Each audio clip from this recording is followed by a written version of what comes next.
Good morning students. B.Ed second year का special paper guidance and counselling निर्देशन और परामर्श विषय के अंतर्गत हम लोगों ने कल शुरू किया था निर्देशन के उद्देश्य कौन से होते हैं। तो कल हम दो उद्देश्यों के दो पक्ष देख चुके हैं। पहला है व्यक्तिगत उद्देश्य जिसे हम कल देख चुके हैं।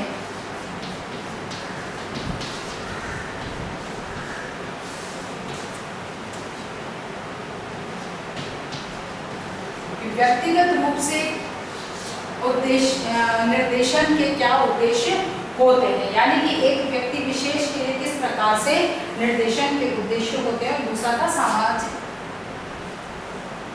समाज से संबंधित।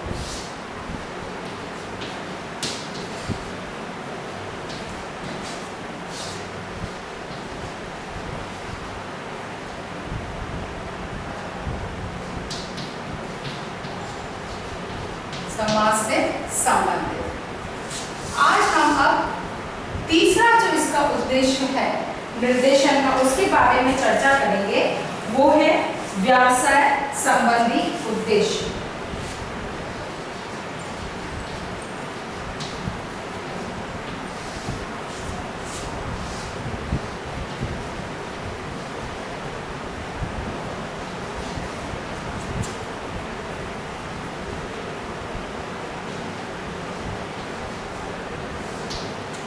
व्यवसाय संबंधी उद्देश्य यानी कि यहाँ पर इसके नाम से ही ये बात स्पष्ट हो जाती है कि व्यवसाय यानी कि व्यक्ति को अपने भविष्य में अपने जीवन में क्या करना है, किस तरह के व्यवसाय का चुनाव करना है जिससे कि उसे आर्थिक आवश्यकताओं की पूर्ति हो सके, भौतिक संसाधनों को या जीवन जीने के लिए जिन आर्थिक स्रोतों की आवश्यकता होती है उसकी उसको पूर्ति हो सके या वो उसे प्राप्त हो सके। तो सबसे पहली बात है व्यवसाय और व्यक्ति के मध्य पहला जो इसमें आता है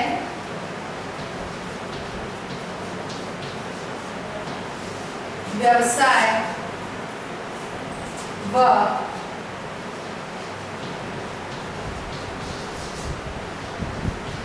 व्यक्ति के मध्य तालमेल बैठाना।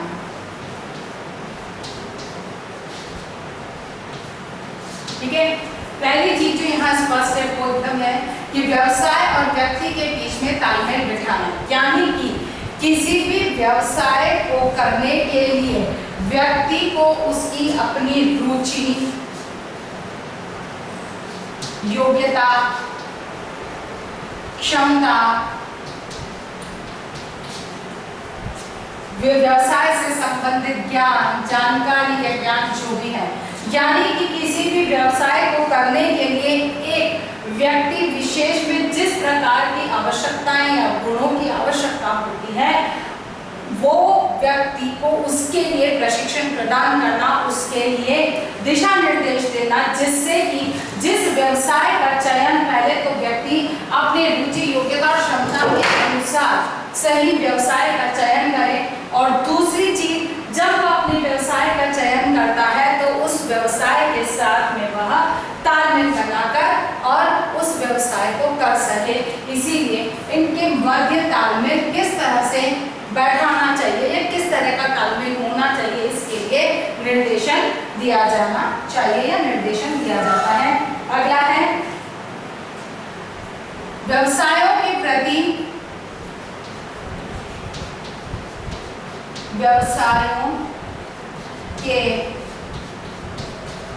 प्रति उचित समझ पैदा करना। उचित समझ पैदा करना। ठीक है, व्यवसायों के प्रति उचित समझ पैदा करना कि क्या है ये व्यवसाय, क्या है, किस तरह से इस व्यवसाय की प्रकृति क्या है, इसकी कार्य की अवस्थाएं क्या है, इसकी जो परिस्थितियां क्या है, इसमें कितने आर्थिक संसाधन को जुटा सकता है, किस प्रकार के कार्य को उसको मतलब कि इसका वातावरण या इसमें संबंधों की आवश्यकता होती है, यानी कि जितनी भी चीजें एक व्यवसाय को करने के लिए आवश्यक होती हैं, उससे संबंधित जो भी समझ है उसका पैदा होना बहुत जरूरी है, अन्यथा व्यक्ति अपने व्यवसाय में सफल नहीं हो सकता। इसीलिए इसी समझ को पैदा करने के लिए या उस व्यवसाय को समझने के लिए निर्देशन का कार्य किया जाता है या निर्देशन दिया जाता है। नेक्स्ट, उचित व्यवसाय चयन में व्यवसाय चयन, कौन सा व्यवसाय वो कर सकता है, किस व्यवसाय को करने की उसकी क्षमता है, उसमें योग्यता है, उसका स्वास्थ्य उसके लिए अलाउ करता है या नहीं करता है, उसकी पारिवारिक परिस्थितियां ऐसे व्यवसाय उस व्यवसाय को करने के लिए उसका सहयोग दे पाएंगी या नहीं दे पाएंगी। क्योंकि जरूरी नहीं है कि आपने कोई व्यवसाय का चयन किया और आप एक छोटे ग्रामीण क्षेत्र में रह रहे हैं, ग्रामीण क्षेत्र में रह रहे हैं और वो व्यवसाय वहां पर नहीं चल सकता क्योंकि उसकी मांग यहाँ पर ज्यादा नहीं है, तो निश्चित है कि उसे ग्रामीण क्षेत्र से निकलकर शहरी क्षेत्र में जाना होगा। तो क्या परिवार उसको जाने देगा?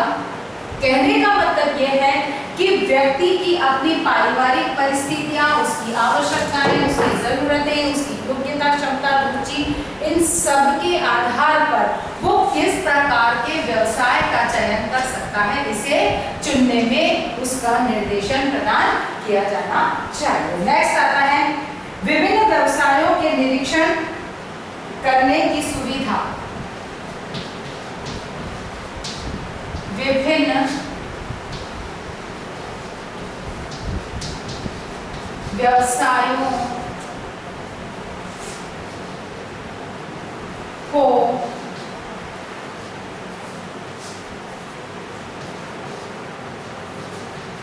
विभिन्न व्यवसायों के निरीक्षण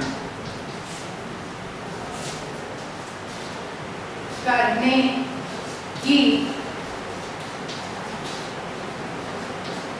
सुविधा, यानी कि जब हम व्यावसायिक निर्देशन की बात करते हैं तो निर्देशन में ये बात विभिन्न व्यवसायों के निरीक्षण, यानी कि बालक को जब व्यक्ति को जब किसी व्यवसाय को चुनना होता है तो उसके चुनाव से पहले निर्देशन का उद्देश्य होता है कि वो उन विभिन्न व्यवसायों के निरीक्षण करने की उसे सुविधा उपलब्ध कराए, यानी कि उन व्यवसायों को जाकर देखें कि वो किस तरह से किए जाते हैं, उनकी कार्य परिस्थितियां क्या होती, समय क्या होता है, उसमें किस प्रकार से कार्य करना होता है, किस प्रकार की क्षमता का वहाँ उपयोग करना होता है, किस प्रकार की योग्यताओं का वहाँ पर उपयोग होता है, यानी कि हर चीज को देखने समझने का जब प्रत्यक्ष अनुभव करने का अवसर मिलता है तो किसी भी निर्णय पर या नतीजे तक पहुंचना आसान होता है।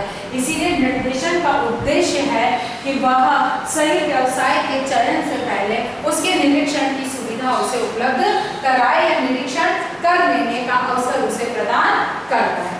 नेक्स्ट आता है व्यावसायिक अवसरों की जानकारी।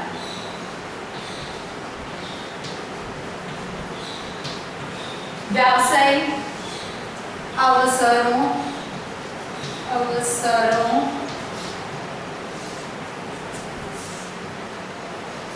की जानकारी।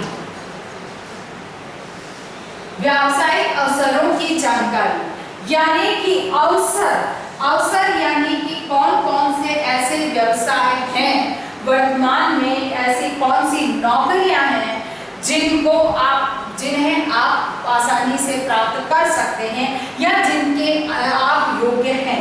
तो इसकी जानकारी यानी कि किस तरह के अवसर आप बना सकते हैं, आपके कौन से अवसर उपलब्ध हैं, किस तरह के अवसर जो कहना चाहिए कि जिस तरह की योग्यताएं जिन व्यवसायों के लिए चाहिए उनका किस तरह से आप विकास कर सकते हैं। क्योंकि जब अवसर उपलब्ध कराने की बात आती है तो केवल ये नहीं है कि कौन कौन से व्यवसाय होते हैं और इसके लिए ये यहाँ पर इसके लिए सुविधा उपलब्ध है या इस प्रकार की नौकरी के लिए आवेदन निकले हैं, तो आपको ये तो एक सूचनाएं है ही, इनके साथ में ये भी कि बालक व्यक्ति किसी भी अवसर को किस तरह से जुटा सकता है या उस अवसर का किस तरह से लाभ वो प्राप्त कर सकता है, इसके लिए निर्देशन प्रदान किया जाता है या उसका उद्देश्य होता है। नेक्स्ट है विभिन्न व्यवसाय से संबंधित सूचनाओं, व्यवसायों से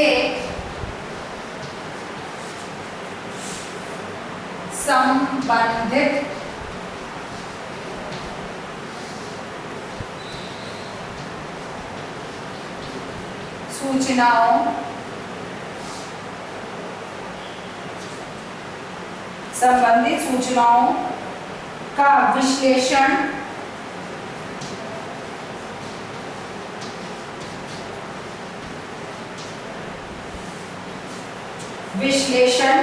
करने की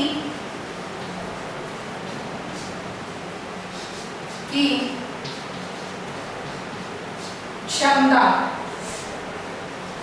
का विकास।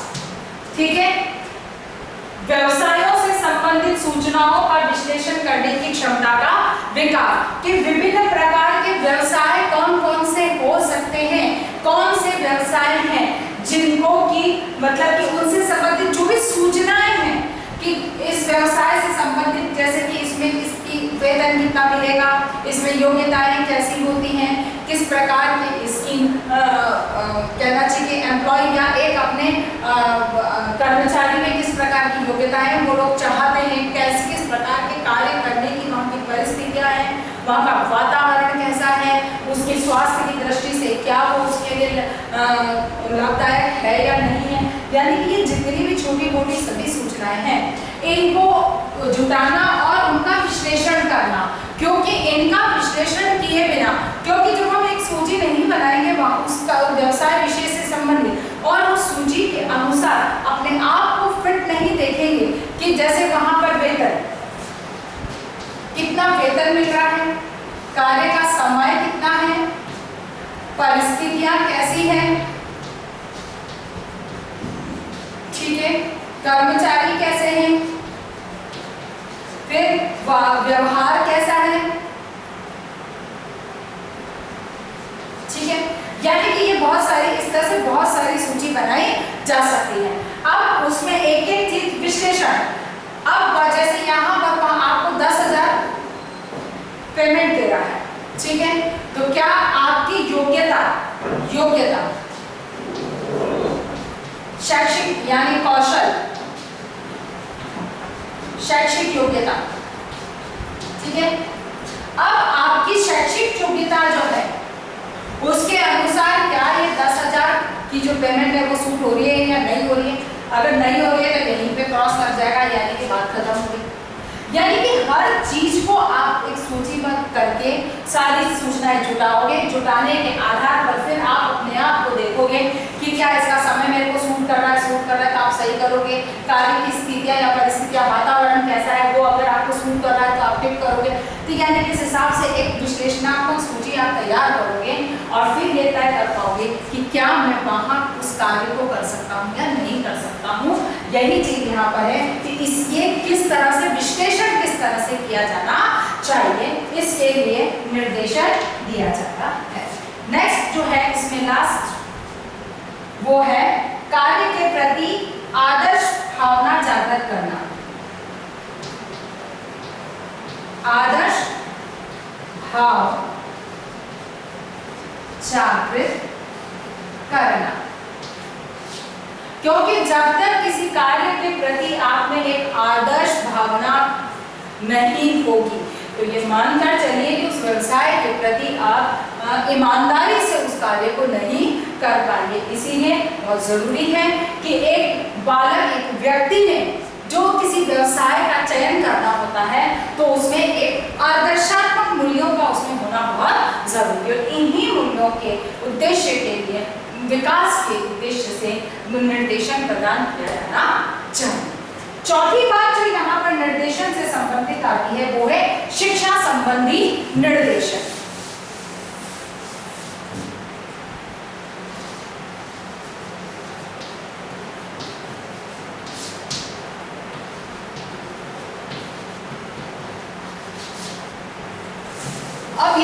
चौथी बात जो हम देखेंगे आज वो है शिक्षा संबंधी निर्देशन।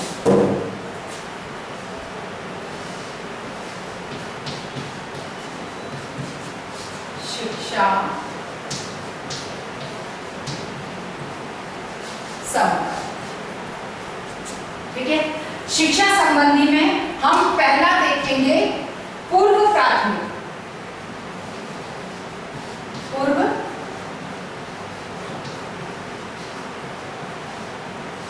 पूर्व प्राथमिक स्तर पर निर्देशन के उद्देश्य क्या होते हैं, कि किन उद्देश्यों से पूर्व प्राथमिक स्तर पर निर्देशन दिया जाना चाहिए।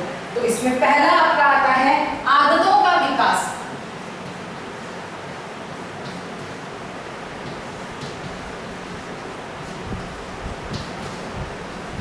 आदतों का विकास, यानी कि एक बालक में, क्योंकि पूर्व प्राथमिक स्तर पर ही होता है कि बालक में जिस तरह की आदत आप विकसित करना चाहते हैं या जैसी आदतें उस बच्चे में डालना चाहते हैं, आप वैसी ही आदतों के लिए उसको प्रारंभ से ही प्रशिक्षित कीजिए, तो बालक निश्चित रूप से उन आदतों का विकास बालक में होता चला जाएगा। इसीलिए पूर्व प्राथमिक स्तर पर आदतों के निर्माण के लिए निर्देशन दिया जाना चाहिए या इस उद्देश्य से निर्देशन दिया जाता है। जैसे कि खाना खाने से पहले हाथ धोने हैं, तो नियमित खाना खाने से पहले बालक को निर्देश दिया जाएगा, हाथ धो के आओ, साबुन से हाथ धोना है, अच्छे से रगड़ के हाथ धोना है, तो वो धीरे धीरे बालक की आदत पड़ जाएगी।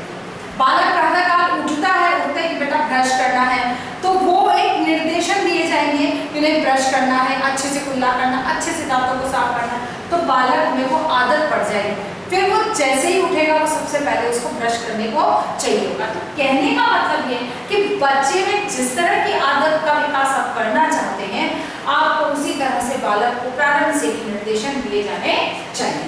अगली बात आती है भावनात्मक नियंत्रण।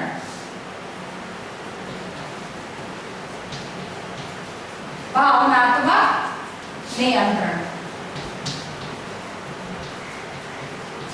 भावनात्मक नियंत्रण यानी कि अपनी भावनाओं पर कैसे नियंत्रण बालक रख सकता है। जैसे किसी ने डांटा, डांटने पे बालक जोर से रोता है, ठीक है। अब बालक ने गलती की है, इसलिए उसको डांटा गया है, तो उसको रोना है क्योंकि उसको डांटा क्यों है। लेकिन बालक को अपनी भावनाओं पर नियंत्रण करना सिखाया जाए कि डांटा है क्यों, गलत नहीं। अगर कुछ कार्य आपने गलत किया है और आपकी इस गलत आदत को छुड़ाने के लिए आपको डांटा गया है, तो आपको रोना नहीं है, आपको उस चीज को समझनी है। यानी कि ये एक निर्देशन, बालक को जिस तरह की आदतें आप निर्मित करना चाहते हैं उस हिसाब से आप निर्देशन दे सकते हैं। यानी कि अपनी भावनाओं के ऊपर बालक किस तरह से नियंत्रण रख सकता है, इसके लिए भी निर्देशन के पूर्व प्राथमिक स्तर पर निर्देशन दिए जाने चाहिए। अगली बात यहाँ पर आती है वातावरण को जानना। वातावरण को जानना कि वो वातावरण क्या है, किस तरह का है, क्या वो वातावरण उसके लायक है या नहीं है, क्या उस वातावरण के साथ उस वातावरण के साथ उसे कैसे एडजस्टमेंट करना है, वो किस तरह। जैसे कि वो किसी एक सभा के अंदर बैठा है, बहुत विशाल सभा है जहां पर कि हर व्यक्ति, जैसे मेडिटेशन, वहां पर एक मतलब कि क्या बोलते हैं, मेडिटेशन किया जा रहा है और उस जगह बालक अगर जोर से चिल्लाता है या जोर से बोलता है तो निश्चित ही सबको परेशानी होगी।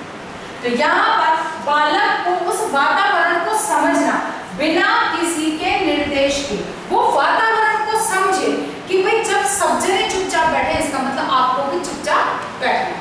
अगर इस तरह के निर्देशन बालक को प्रारंभ से दिए जाते हैं तो बालक वातावरण को धीरे धीरे समझने लगता है।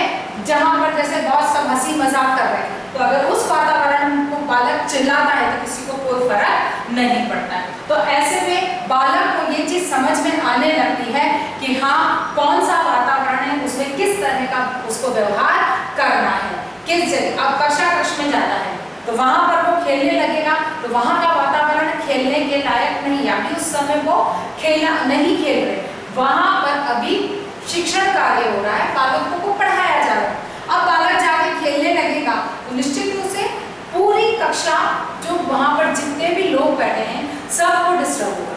यहाँ पर बालक को निर्देश दिया जाएगा कि अभी हम पढ़ेंगे, अभी हम खेलेंगे थोड़ी देर बाद में। जब इस तरह से, मतलब ये एक निर्देशन के तरीके हैं, तो बालक को इस उद्देश्य से कि अपने वातावरण को वो कैसे समझे, इसके लिए भी निर्देशन प्रदान किए जाते हैं। नेक्स्ट पार्ट जो आती है इसके अंदर, अभिव्यक्ति की क्षमता। अभिव्यक्ति की क्षमता का विकास यहाँ पर करा जाता है, यानी कि बालक को निर्देशन के माध्यम से अपनी भावनाओं, अपने विचारों, अपने कथनों को किस तरह से वो अभिव्यक्त कर सकता है, किस तरह से किसके सामने उसे किस तरह से बोलना है, अपनी बात को किस तरह से प्रस्तुत करना है, कहना है, इसके लिए निर्देशन दिया जाना चाहिए। यानी कि पूर्व प्राथमिक स्तर पर बालकों को किस तरह से अभिव्यक्ति की जानी चाहिए, इसका प्रशिक्षण काल प्रारंभिक अवस्था यही से होती है। इसीलिए उसको यहाँ पर एक उचित निर्देशन यदि प्राप्त होता है तो आगे चलकर बालक एक उचित ढंग से अभिव्यक्ति किसी भी बात की, किसी भी पक्ष की, किसी भी तथ्य की को आसानी से कर सकता है। इसीलिए यहाँ पर केवल एक बोलने की अभिव्यक्ति नहीं, लिखने की भी अभिव्यक्ति होगी कि कोई व्यक्ति बोलकर अभिव्यक्त कर पाता है, कोई लिखकर अभिव्यक्त कर पाता है। तो कहने का मतलब ये है उसमें अभिव्यक्ति की क्षमता का विकास किया जाता है कि वो अपनी बात को किस तरह से, कहां पर, कैसे प्रस्तुत कर सकता है और प्रभावी ढंग से, कि वो एक आकर्षक तरीके से और प्रभावितापूर्ण हो, जिससे कि हर व्यक्ति पर उसका प्रभाव दिखाए। अगली बात जो इसमें आती है वो है सृजनात्मक क्षमता का विकास। सृजनात्मक क्षमता का विकास, यानी कि इस अवस्था में बालकों में सृजनात्मक क्षमता का विकास किया जाता है। यानी कि एक बालक में सृजनात्मकता किस तरह से, एक सृजनात्मक सोच, कल्पना जो सृजनात्मक तरीके से हो सकती है, वो किस तरह से होगी, इसके लिए उसे तैयार किया जाता है, निर्देशन प्रदान किया जाता है। नेक्स्ट आ जाता है इसके अंदर अनुशासन। स्व अनुशासन कैसे होता है, इसके लिए प्रशिक्षण सबसे, यानी कि अनुशासन क्या है, क्या अनुशासन किसे कहेंगे, किस तरह के व्यवहार को अनुशासित कहा जाएगा और किस तरह के व्यवहार को अनुशासनहीन कहा जाएगा, इसके उद्देश्य के लिए, इसी उद्देश्य से निर्देशन प्रदान किए जाते हैं कि बालक अनुशासन को समझे कि अनुशासन क्या होता है, किस तरह से अनुशासन में रहा जाता है, कौन सा व्यवहार आपका अनुशासन में अनुशासित कहलाता है, कौन सा व्यवहार है जो अनुशासनहीन कहलाता है, किस तरह का कौन सा व्यवहार उसे करना चाहिए। क्योंकि एक ही व्यवहार हो सकता है कि एक स्थान पर अनुशासित कहलाएगा और दूसरे स्थान पर उस वातावरण परिस्थिति के लिए वो अनुशासनहीन हो सकता है। तो ऐसे में अनुशासन क्या है और किस तरह का, कैसे, क्योंकि जब तक वो वातावरण को नहीं समझेगा तब तक वहां की परिस्थितियों के अनुकूल अनुशासन को भी वो नहीं समझेगा। इसीलिए अनुशासन, मूल रूप से अनुशासन किसे कहा जाता है, इसे समझना और इसका पालन किस तरह से किया जाता है, इसका प्रशिक्षण या इसके लिए निर्देशन दिया जाता है। अंतिम बात जो इसमें आती है वो है सामाजिकता की भावना का विकास। सामाजिकता की भावना का विकास।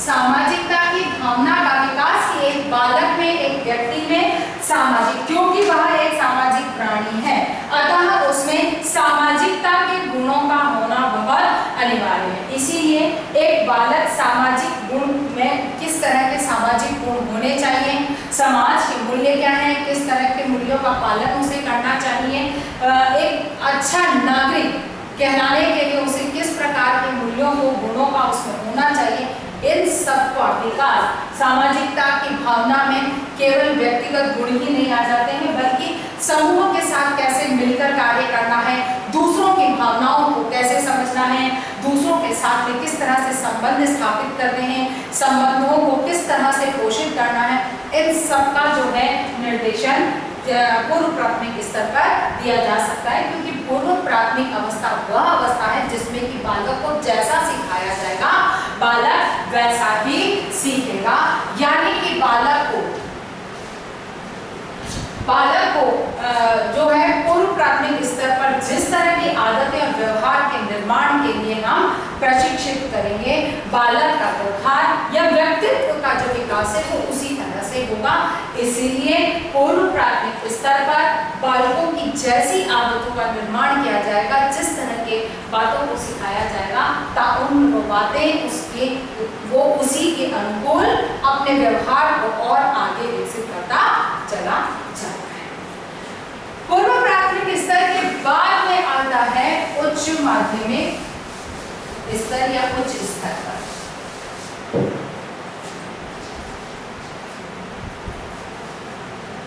इस पॉइंट को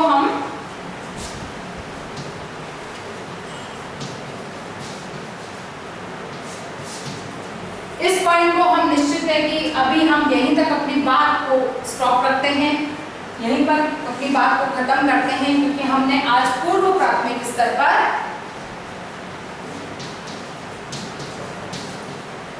शैक्षिक निर्देशन की जो बात कही हमने यहां तक रखी। अब उच्च माध्यमिक स्तर पर किस प्रकार से या क्यों निर्देशन के क्या उद्देश्य होने चाहिए, इनको हम अब अपने नेक्स्ट वीडियो के नेक्स्ट पार्ट के अंदर पढ़ेंगे। यहीं पर हम अपनी बात को आज यहीं तक रखते हैं। तो उस हिसाब से मैं सोचती हूँ कि मेरी बात आज आपको समझ में आई होगी अच्छे से। तो उसी के आधार पर आपको एक होमवर्क करना है या एक गृह कार्य करना है।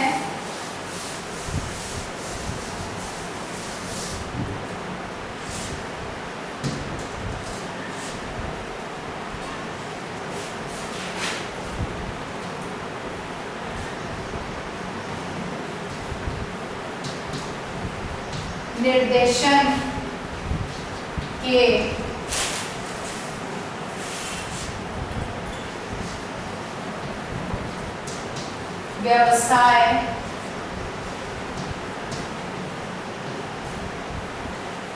व्यवसाय संबंधी व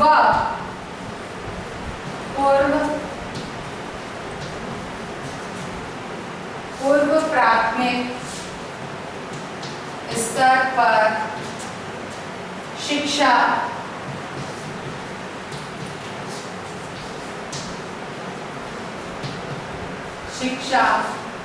संबंधी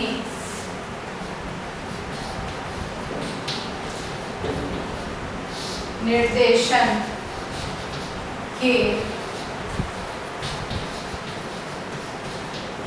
उद्देश्यों को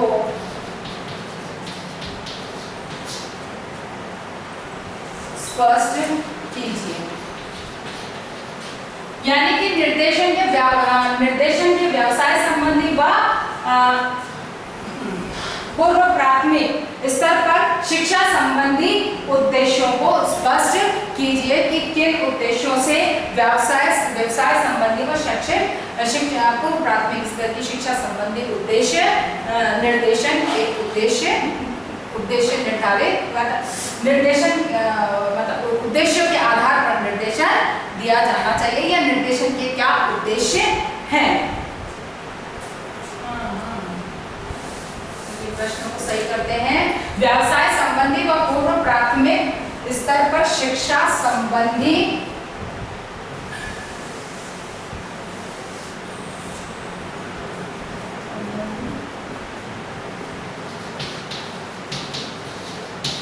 निर्देशन के उद्देश्यों को स्पष्ट कीजिए। अपनी बात को समाप्त करने से पहले कोविड-19 की इस महामारी के दौर में अपने आप को सुरक्षित रखिए। बहुत अधिक आवश्यकता होने पर ही घर से बाहर निकलिए। घर से बाहर निकलते हैं तो मुंह पर मास्क लगाकर या कपड़ा बांध कर निकलें। हाथों सोशल डिस्टेंसिंग का पालन करें और अपने हाथों को समय समय पर सैनिटाइज कर धोते रहें। स्वस्थ रहें, सुरक्षित रहें। धन्यवाद।